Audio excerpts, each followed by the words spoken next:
Question number 6 है हमारे पास the sum of ages of father and son is 72 years. अब ये देखें यहाँ पे फादर और सन की एज नहीं दी हुई, सिर्फ हमें जमा करके बताया कि इन दोनों की एज को जमा करो तो 72 है। तो मैंने यहाँ पे क्या किया, फादर को x के इक्वल सपोज कर लेते हैं ताकि हमें उम्र तो पता नहीं है, तो हम उसको x सपोज कर लेते हैं। इसी तरह y को हम क्या करते हैं, सन की एज का सपोज कर लेते हैं और इनको जमा कर लेते हैं, क्योंकि उसने क्या हमें इनको दोनों की एज को जमा करो।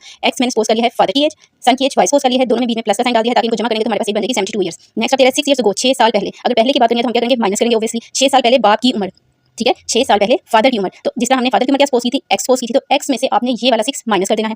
इसी तरह बेटे की उम्र क्योंकि हमने y सपोज की थी, y में से ये वाला 6 माइनस कर दें। लेकिन इसके आगे उसने दिया है 2 टाइम्स का सन, सन की एज उससे डबल थी, तो जो y माइनस 6 लिखा है इसे ब्रैकेट में करके इसके बाहर ये 2 टाइम्स वाला 2 कर दें। ये जब भी इसकी जो भी एज हमारे पास फाइंड होगी हम इसको बाहर वाले 2 से मल्टीप्लाई करेंगे तो उसकी उससे डबल एज हो जाएगी।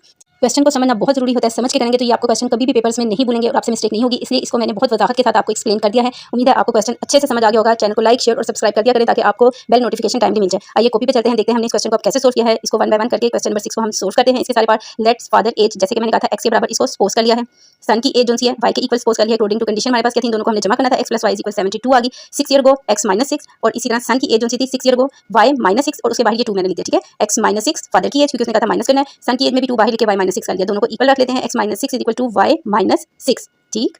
यहाँ तक आपको समझ आ गई। x - 6 = 2 को अंदर वाली वैल्यू से मल्टीप्लाई कर दें तो आपके पास 2y - 12 आ गया। नीचे अब आपके पास है x - 2y, y और x इकट्ठा कर दिया, -12 और +6 सादी रकमें अलग ले ली। -12 में से 6 माइनस करेंगे तो आपके पास -6 आ जाएगा। x - 2y = आपके पास आ गया -6।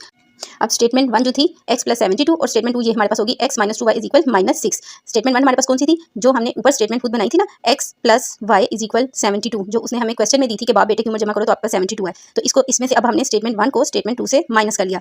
माइनस करते वक्त आपको पता है साइन नीचे वाले चेंज होते हैं, ये मैंने साइन चेंज कर लिया है। x से कट जाएगा, 2y में 1y प्लस करेंगे तो आपके पास आ जाएगा 3y = 72 में 6 प्लस करेंगे तो आपके पास आ जाएगा 78। y वाला जो था 3 मल्टीप्लाई हो रहा था तो इधर आके डिवाइड हो जाएगा, इसको हमने 78 से डिवाइड किया तो y हमारे पास आ गया है 26। अब उसने जैसे हमने स्टेटमेंट से लिया था y - 6 कि उसको माइनस करेंगे तो हमें पता चलेगा कि क्या उसकी 6 साल पहले एज थी, तो y = 26 - 6 करेंगे तो बेटे की एज हमारे पास आ गई है 20। यहाँ तक हमारा स्टेटमेंट का क्वेश्चन है, क्योंकि सिर्फ हमने बेटे की एज फाइंड करनी थी, फादर की एज हमने फाइंड नहीं करनी थी। तो फादर की एज सिंपली आप निकाल सकते हैं 20 में से आप 72 माइनस कर देंगे तो आपके पास आ जाएगा 52। फादर की एज इट्स मीन 52 बन रही थी और बेटे की एज थी 20, दोनों को ऐड करेंगे तो आपका 72 आ जाएगा।